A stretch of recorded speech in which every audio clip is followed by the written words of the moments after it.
Hello, my name's Lee Peters. Now, let's see. Lead guitar propping up George Harrison, rhythm guitar and John Lennon holding tight to it, bass guitar spoiling our view of Paul McCartney, and that sturdy set of drums waiting for Ringo Starr to beat the daylights out of it. That's all we need for the sound we've come to know as the Beatles, so all's right with the world.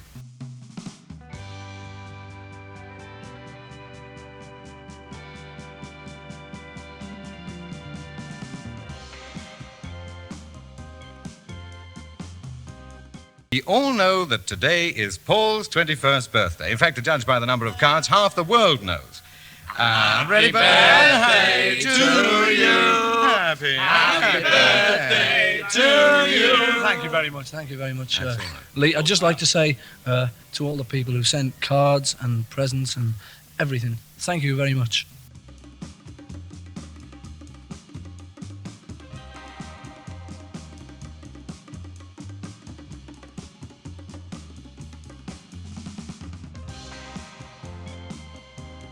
It's week number 5 at the number 1 spot for the Beatles and From Me to You.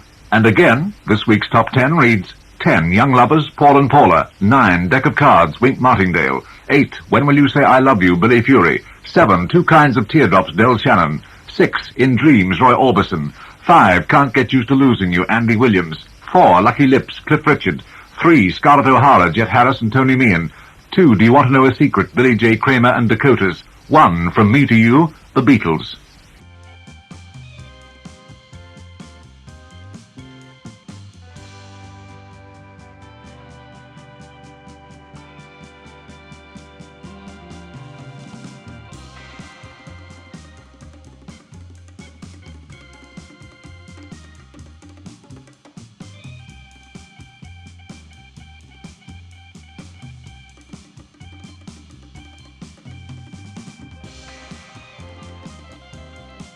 Start of our show.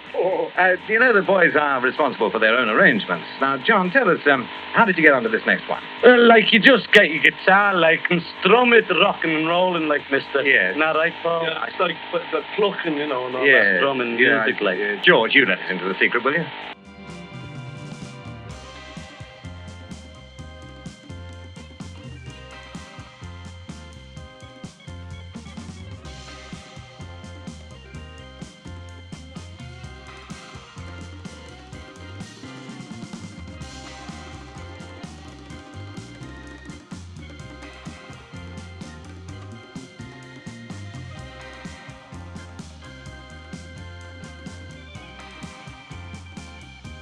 There was a new story every day. There was either the story of them themselves and what they were doing and saying, or there was the story of the scenes outside theatres.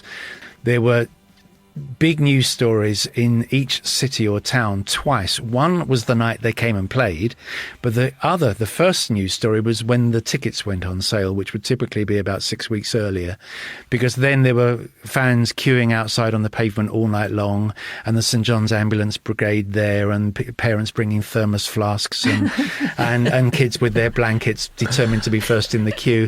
That's a tremendous story. I mean, one of the things that I most love about the Beatles, and you cannot deny it, when you look at any image of where they are, any image where the Beatles are in the picture, but you've got the public as well, is that everybody's happy to see them.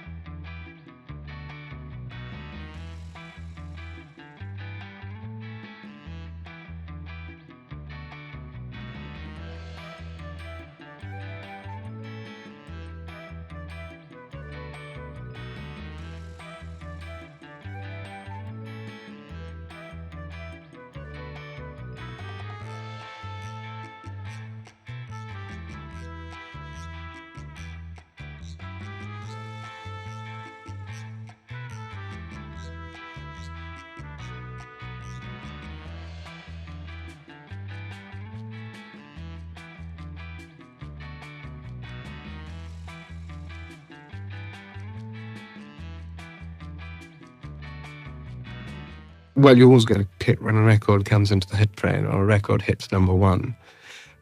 That is a great feeling. It's a simple thing, really, but it's a great feeling because you've been right. The artist's been right, and you've been right. The recording manager's been right. The song was right.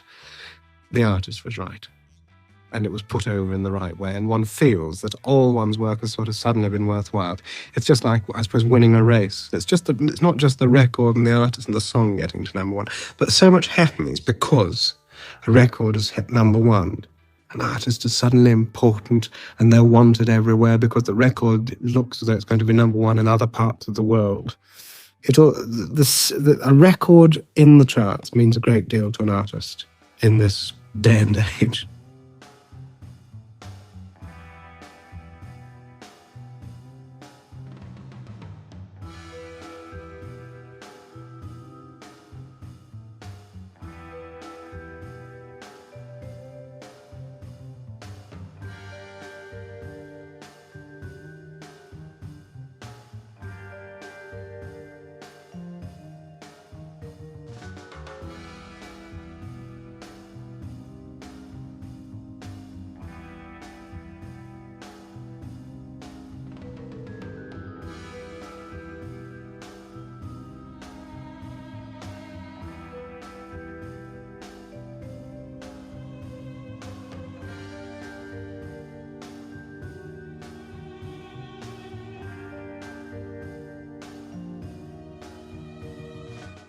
When I was at school, I used to go and sing in what was the Romford Odeon for Saturday morning pictures. I did that so that I could maybe go and see one of the acts in the evening. I saw Roy Orbison there and the Beatles on the strength of singing in the morning.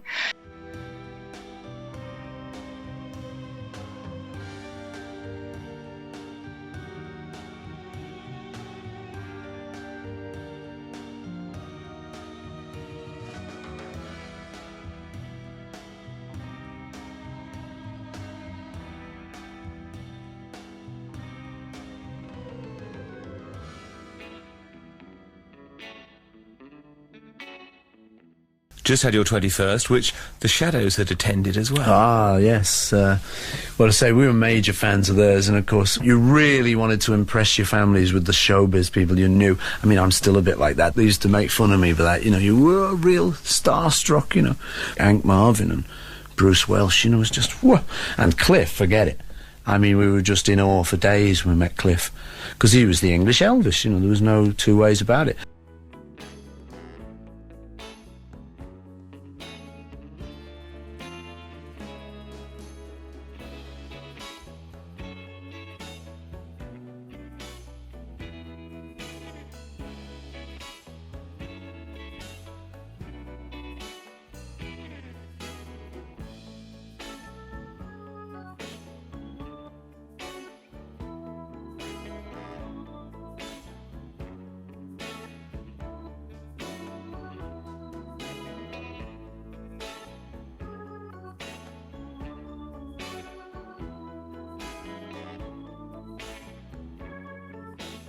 Paul had his 21st birthday party in his aunt's back garden. I was out in mind with drink, or, you know, when you get down to the point where you drink all the empty glasses, that's drunk. This house belongs to Paul's auntie, just a order away from me. It's Marie Kramer and this girl called Rose. So Lennon walks down and he sees her, and he's shouting at her, and she goes blah blah, and he goes like now, straight on the girl's bosoms, if you like. So she just gives him a backhand. I saw it, backhander. She had every right to, you know, smack that off me, you know. And he goes like that, and he just gives her that full right hand, bang. And then she fell on the floor. People had let him off.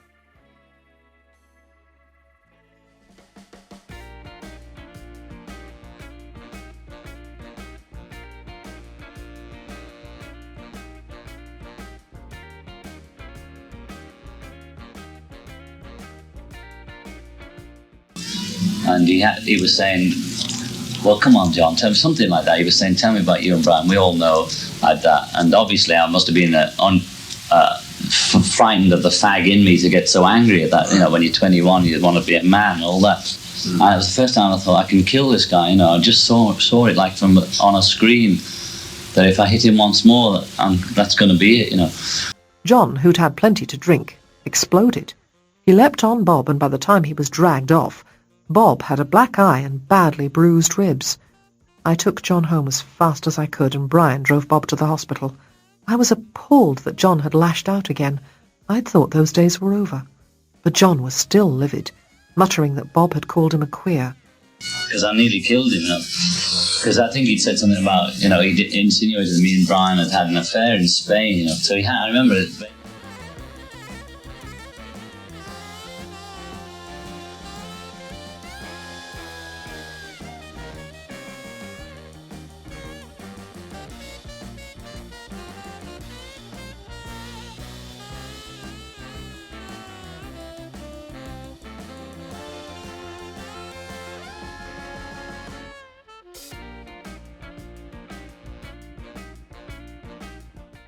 The first national paper press we got was the back page of the Mirror with me beating up Bob Wooler at Paul's 21st. That was the first Lennon hits out story, and that was the first national stuff we got. And that was terrible, And I was so bad the next day. They had a BBC appointment, and they all went down the train. I wouldn't come, and Brian came into my house in Mendips, and was pleading with me to go down there. And I was so afraid, of what the outcome of nearly killing him.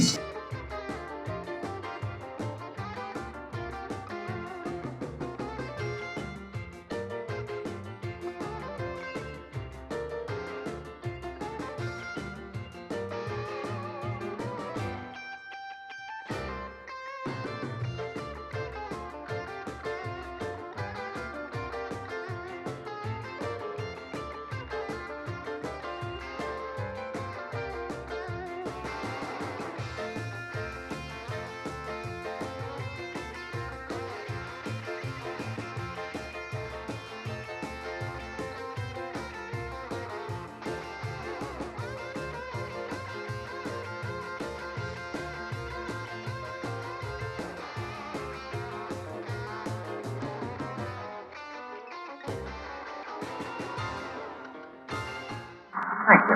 John Lennon. Well, I used to go mad on Elvis, like all the groups.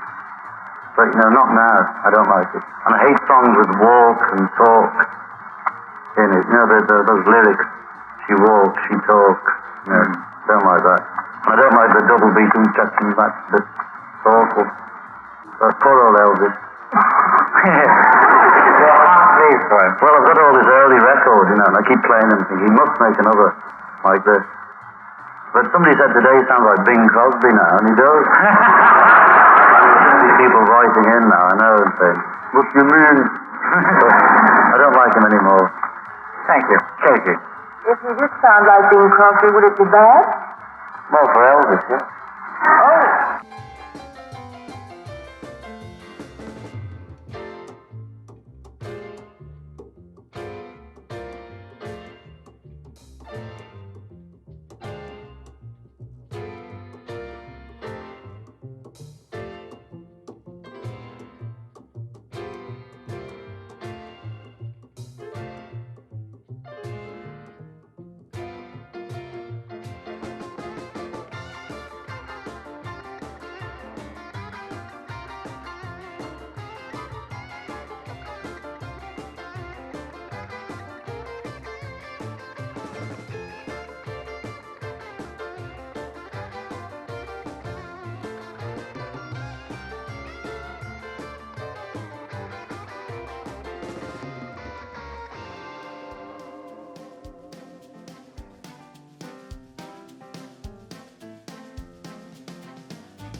This is a picture from the end of June '63. They're recording for BBC radio programme Saturday Club.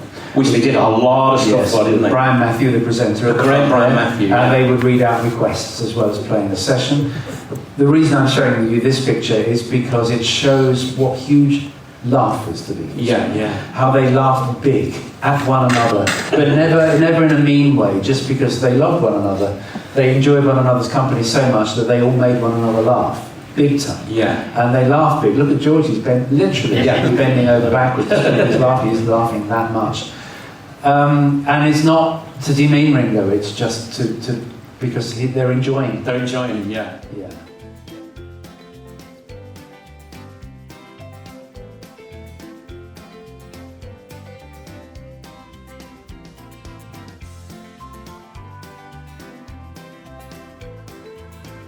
Well, She Loves You was written somewhere on the way to Newcastle, and finally, I think it was Newcastle. Your latest recording, it's called She Loves You, and there's a story to this one, how we wrote it. You know, we were on tour with the show. We were on tour with Roy Orbison and Jerry and the Pacemakers, and we were in Newcastle, up to the north of England, and we were in a hotel room, and we had about 3 days left in which to write a song, which we had a recording date set for 3 days from this date. So we went to the hotel and we booked in a room, and we just decided that we have to write a song very quickly. So we sat down and no ideas came for a bit, but eventually we got an idea, and She Loves You came. You know, it was just lucky. It was written together, and I don't know how. I remember it was Paul's idea where instead of singing about I love you, that we'd have a third party passing a message on to somebody else. I think this idea it was very, very much a pop idea of she, reported, what do you call it? Reported conversation. Well, I saw her yesterday. She says, and she told me what to say. This was the sort of thing that got us interested in this. That she said she loves you. That we were merely the messenger in this song. It was quite a neat little idea. The woo was taken from the Isley Brothers, Twist and Shout.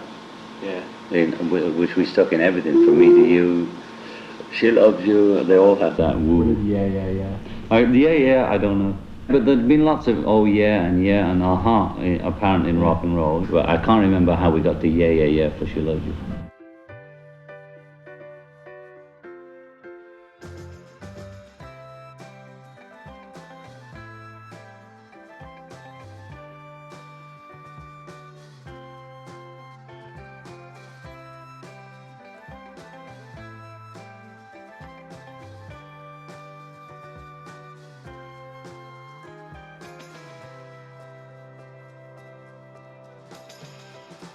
We'd written the song She Loves You in the next room, and my dad was in the other room. So we came in to play it to him first time. She loves you, yeah.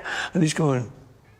And at the end of it, he said, boys, he said, it's very nice, but couldn't you sing She Loves You, yes. He said, there's enough of these Americanisms around.